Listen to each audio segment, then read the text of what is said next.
সৎ সতী সাধ্যী স্ত্রী এজা নাজারা ইলাইহা সাররাতহু, যখন তার স্বামী তার দিকে লক্ষ্য করে তখন সে তাকে খুশি করতে পারে ইচ্ছায় অনিচ্ছায়।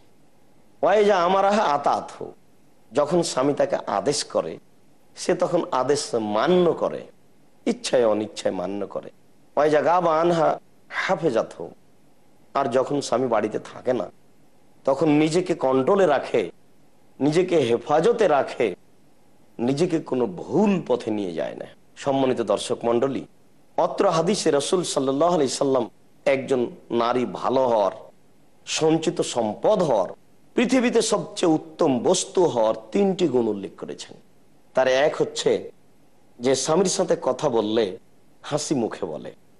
2, স্বামী আদেশ করলে পালন করে। 3, স্বামী যখন বাড়িতে থাকে না তখন দেবর হোক, ভাসুর হোক, যে কোনো ব্যক্তি হোক, মোবাইলের মাধ্যমে যে কোনো মাধ্যমে অন্যায় গল্পে লিপ্ত হয় না। একজন ভালো নারী এ কাজ করতে পারে না, একজন সতী সাধ্যী নারী এ কাজ করতে পারে না। যাদের ব্যাপারে আল্লাহ রাসূল বললেন যে গোটা পৃথিবী সম্পদ আর সবচেয়ে উত্তম সম্পদ হচ্ছে ভালো স্ত্রী, সে এই স্ত্রী। সম্মানিত দর্শক মন্ডলী, আমরা একটা কথা এখানে বললাম যে ইচ্ছায় অনিচ্ছায়, এই কথাটার একটু সারমর্ম বোঝা আমাদের প্রয়োজন। ইচ্ছায় অনিচ্ছায় কেন বললাম শুনুন। প্রত্যেক দিন সকালে ইবলিস তার চেয়ারে বসে সারা পৃথিবীর সব শয়তানকে ডাকে, আবার চেয়ারে বসে সাগরের উপরে, সাগরের উপরে চেয়ারকে রেখে ওর উপরে বসে। আল্লাহ তাকে ক্ষমতা দিয়েছেন, সব শয়তানকে ডেকে বলে তোমরা অন্যায়ের জন্য মাঠে নেমে যাও। তো সারাদিন শয়তান অন্যায় করে, বিকেলে তার কাছে রিপোর্ট দেয়, বলে যা আপনা আমি মানুষকে এই পাপ করিয়েছি, আর একজন বলে আমি মানুষকে এই পাপ করিয়েছি। তো ইবলিস বলে না এটা তোমার কিছু হয়নি, তাকে বলে যে না তোমার এটা কিছু হয়নি।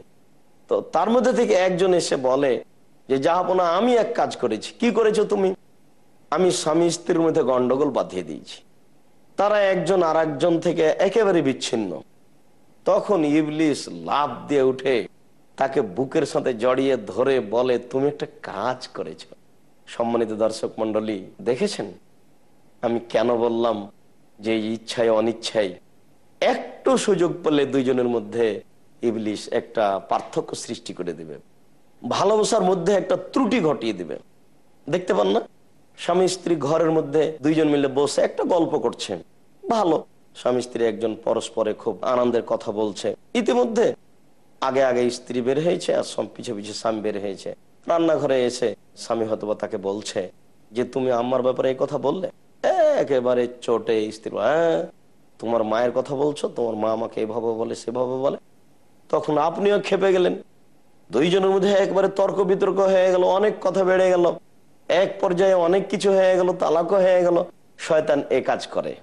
সম্মানিত দর্শক মন্ডলী, আমি এই জন্য অনুরোধ করেছি যে ইচ্ছায় অনিচ্ছায় নারী তার স্বামীকে মূল্যায়ন করবে, এতে তার কল্যাণ আসবে।